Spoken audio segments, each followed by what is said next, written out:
Ngayon, tatlong ulam yung lulutuin natin. Ito kay Ilyas. Ito naman, mga bones. Tinanggalan ko ng laman.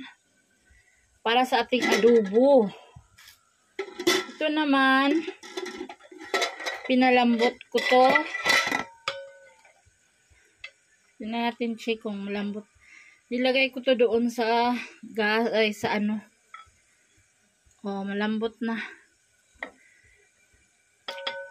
Tatlong putahe yung lulutuin natin ngayon mga sisi. Unang-una yung chicken curry. Ito. Nagpa-brown muna tayo ng sibuyas. At naman sa magluluto, hindi pa nga nakapag-umpisa. Parang ano na, naligo na sa pawis. Oh. Sobrang init. Pisahan na natin. Maglagay na tayo ng sa ating chicken curry. Onion, garlic, tsaka kamatis. Ito naman para sa ating beans. Mamaya makikita nyo pa rin paano lutuin. So, ayan. Left and right ito. Kaya ako nagluto ng marami mga sisi. Mga 3 araw namin kain ko or 2. Maga, tanghali ng punan. Para hindi na ako sige luto kasi sus Mariusip. Yung ating chicken adobo pala. Pina-fried ko muna sa garlic and ginger and onion. Prito muna natin siya. Saka na natin siya timplahan pag na-fried na siya ng gusto. Dito naman tayo. O, diba? Para kang nag-exercise. Nag-exercise. Kaupo ka lang naman, nagluto ka. Kasi, yero yung bubong namin. Tapos, init! So, ayan guys, ilagyan ko na ng ng sili powder at saka asin. Malapit na siya maluto. Dito, mantika is oil dito.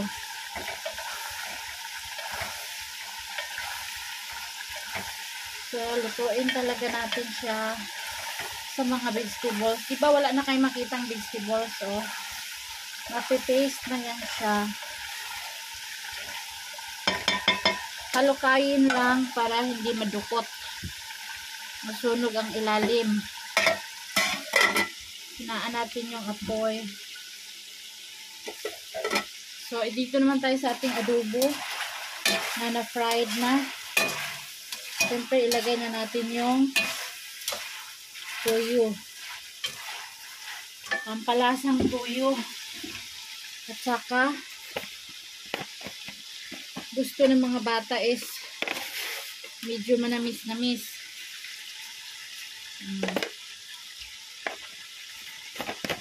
Medyo manamis-namis. Tapos yung ating tuyo. Gusto ni Mayra yan na ganyan. Black chicken daw. So, yun. Tapos, isabaw sa kanin.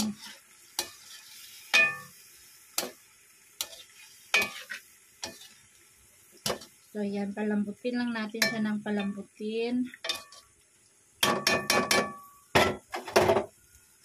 Takpan natin. So, ngayon naman, mag-umpisa tayo sa ating garbanzos curry beans. Shole. Pakistani language. Kala shole. Black garbanzos. So, nilagyan ko ng kaunting tubig. Ayan. Curry na siya. Chicken na lang at saka sauce. With a garnishing of coriander powder. Nag-garnish na natin siya. Coriander powder.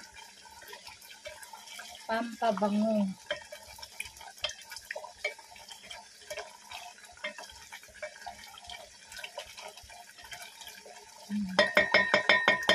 After this is mag-start na tayo sa beans. Guys, luto na yung ating chicken adobo with the kids. And then, ang ating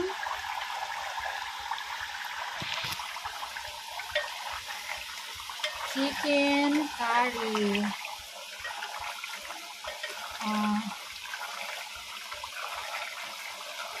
Okay, let's start with our beans. Yung ingredients. Of course, i-paste muna natin to lahat. Matagal-tagal ang pag-paste nito lahat. Una, lagyan natin yung brown ang onion.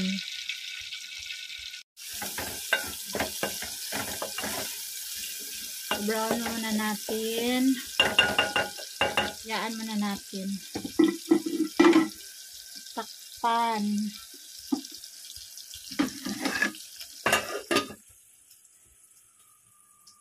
Ang isabaw natin mamaya, ito yung water ng beans.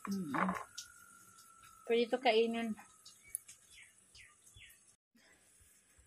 Gawa na naman tayo ng harina. Magmasa tayo para sa chapati. Tsaka para sa aking aso.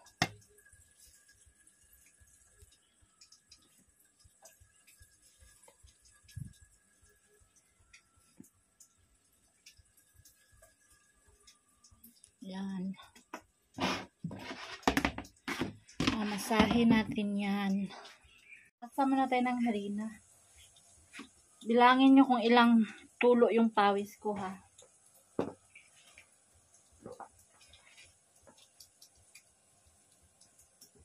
This is pawis flavor. Joke. Huwag din patuluin.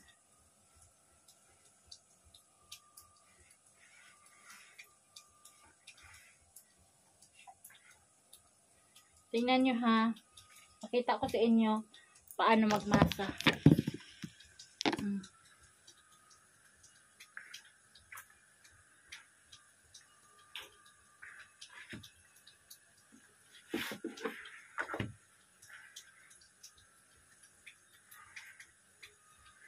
So, ganito ang trabaho. After magluto lahat-lahat, gagawa ka na naman ng chapati para hapunan. Ganito, no? Tapos, ikaw ang kumakayod, ikaw pa ang ano, parang ang hirap-hirap ispilingin ng buhay. May iba siniswerte, may iba minamalas din. Hindi talaga perfecto ang ano ng buhay. Ang stable ng buhay sa lahat-lahat. O, diba? Nakita nyo na. Sa mga Pakistani wife, new Pakistani wife, meron na namang Pakistani wife na hindi nahihirapan, mayaman ang kanilang napangasawa. Kaya they are lucky.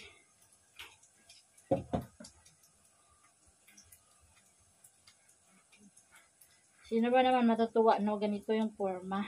Para ka naliligo sa pawis. Tapos ganito yung trabaho mo. Araw-araw. Ako, papasalamat na lang ako at may liniluto ako, hinhain sa mga anak ko. Kahit sobrang hirap. Ganun tayo mga Pilipino. Titigil na lang tayo pag wala ng hininga, di ba? Pag walang hininga, punta na sa kamatayan. Doon lang tayo tumitigil. Sa pagsisikap para sa pamilya, para sa mga anak. Tapos ang ending, paglaki ng mga anak, halos hindi ka na bibisitahin kasi matanda ka na, di ba? May anak ganyan, marami sa ano, social media.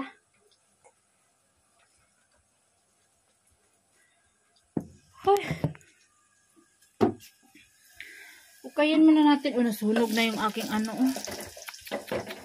Nasunog na yung aking sibuyas. Lagay muna natin to.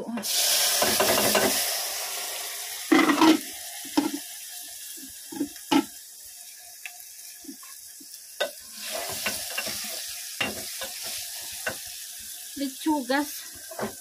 Lumilipad. Ayan, ilagay ko na yung kamatis sa kaan.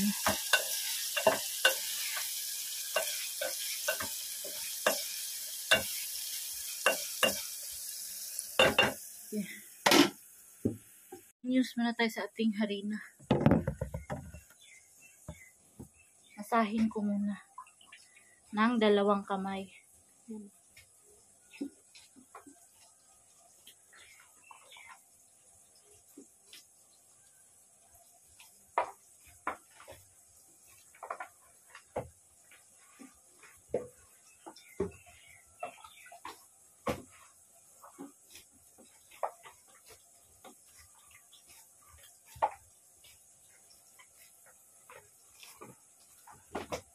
OFW na walang sahod.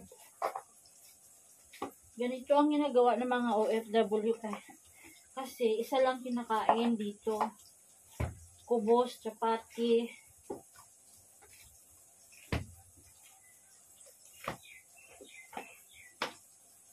Kailangan talaga masahin mo ng todo para makuha mo yung texture.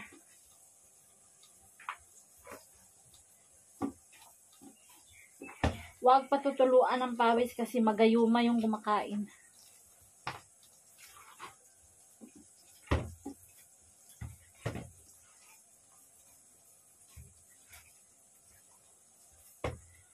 Ganyan and ganyan, oh.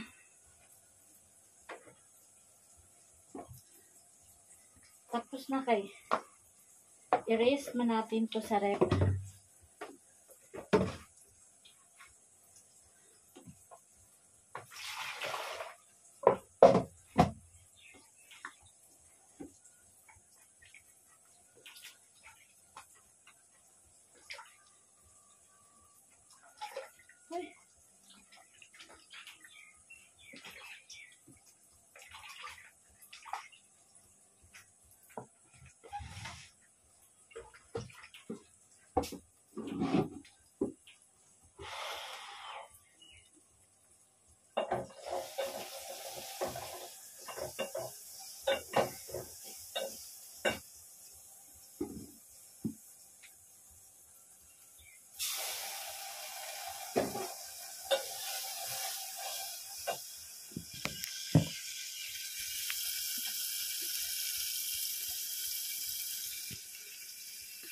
First update, grabe nakakahinga ng trabahong to. Lagyan natin ng konting tubig yung sunog para maging paste.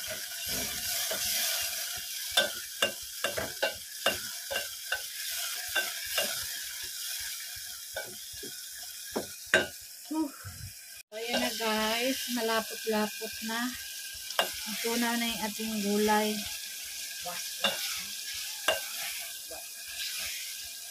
So, yun. Lagyan natin ng konting tubig para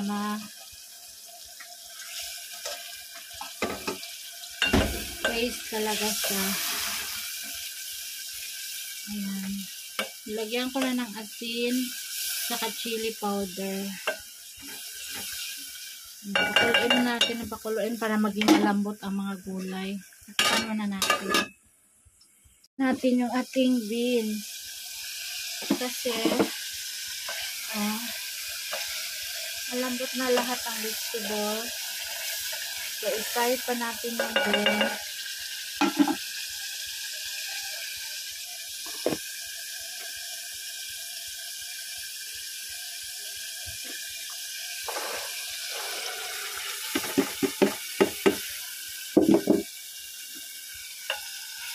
Fried natin.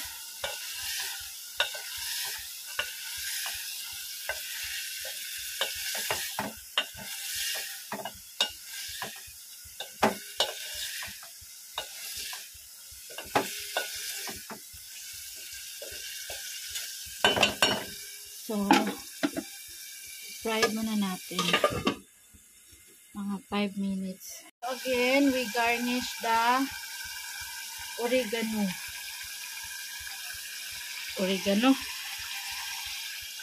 Coriander powder.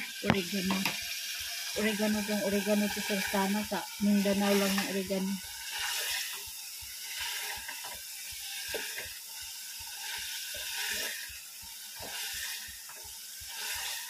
Saka natin ko siya sa bawa ng tubig. So, prito na natin siya.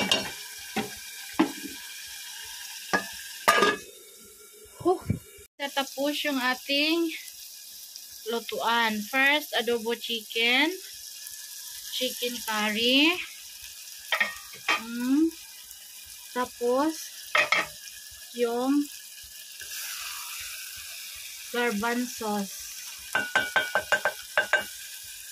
Isang trabaho lang guys, tsaka harina, masa. Yan, trabaho ng asawang Pakistani. Plain housewife, o diba? Plain talaga.